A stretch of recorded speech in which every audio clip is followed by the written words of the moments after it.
Hello students, मैं आपकी हिंदी की टीचर आदर्श शिक्षा निकेतन हाई स्कूल से। आज हम आपकी हिंदी ग्रामर में पत्र कैसे लिखते हैं इसके बारे में देखते हैं। पत्र और प्रार्थना पत्र दोनों कैसे लिखते हैं। तो पत्र में हम क्या लिखेंगे, सबसे पहले लिखने वाले का पता, यानी कि आपको जिसको भी पत्र लिखना है, सॉरी आपने पत्र लिखा है तो उसका आपका पता यहाँ पे, ठीक है। जैसे आपने पत्र लिखा तो आपका यहाँ पे एड्रेस, उसके बाद दिनांक, जिस भी दिन आप पत्र लिखते हैं, उसके बाद पत्र पाने वाले का नाम या संबंध। यानी मान लीजिए अपने पिताजी को पत्र लिख रहे हैं रुपए मंगवाने के लिए, आपको अपने पिताजी से पैसे मंगवाने हैं तो आप यहाँ लिखेंगे पूज्य पिताजी, या अपने छोटे भाई को लिखने हैं तो प्रिय अनुज, जो भी आपको जिसको भी लिखना है उसका नाम या संबंध। उसके बाद आदर बोधक शब्द, तो पिताजी को लिखने हैं तो सादर प्रणाम, इस तरीके से। फिर आपका जो यहाँ पे जो भी मैटर होगा, जैसे आपको अपने पिताजी से मंगवाने हैं पैसे और आप ये कहेंगे कि मैंने 5वीं कक्षा में अच्छे नंबरों से प्राप्त कर लिया, अब मुझे 6ठी कक्षा के लिए बुक्स और कॉपी लेनी है। तो उसके लिए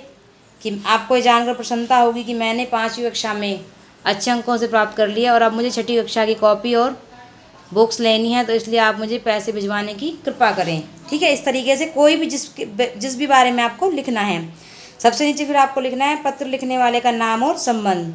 तो आप अपना नाम लिख देंगे, उसके बाद आपका संबंध, जैसे पिताजी को लिख रहे हैं तो आपका पुत्र, छोटे भाई को लिख रहे हैं तो आपका भाई या आपका बड़ा भाई, इस तरीके से, ठीक है। ये आपका पत्र का प्रारूप या पत्र का नमूना। इसी तरीके से हम देखते हैं प्रार्थना पत्र का नमूना। प्रार्थना पत्र में आप जब शुरू करेंगे तो सेवा में इधर बीच में मुख्याध्यापक या मुख्य अध्यापिका, विद्यालय का नाम और शहर का नाम।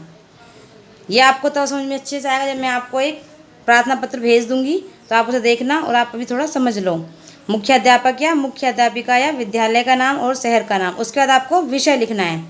जैसे आपको स्कूल से छुट्टी चाहिए तो आप लिख सकते हो कि स्कूल से छुट्टी लेनी है आपको किसी चीज़ के लिए, तो आप लिख सकते हैं अवकाश लेने हेतु, या मान लीजिए आपको छात्रवृत्ति के लिए लिखना है या फीस माफ़ी के लिए लिखनी है तो आप लिख फीस माफ़ी हेतु या फीस माफ़ी के लिए विषय में, इस तरीके से। फिर महोदय, महोदया, या तो महोदय आएगा या महोदय। फिर यहाँ से शुरू होगा। निवेदन यह है कि आपको जो भी बीच का मैटर लिखना है, जिसके भी लिए आपको चाहिए, जो भी आपकी एप्लीकेशन आपको बीच में लिखना है वो सब यहाँ पे आएगा।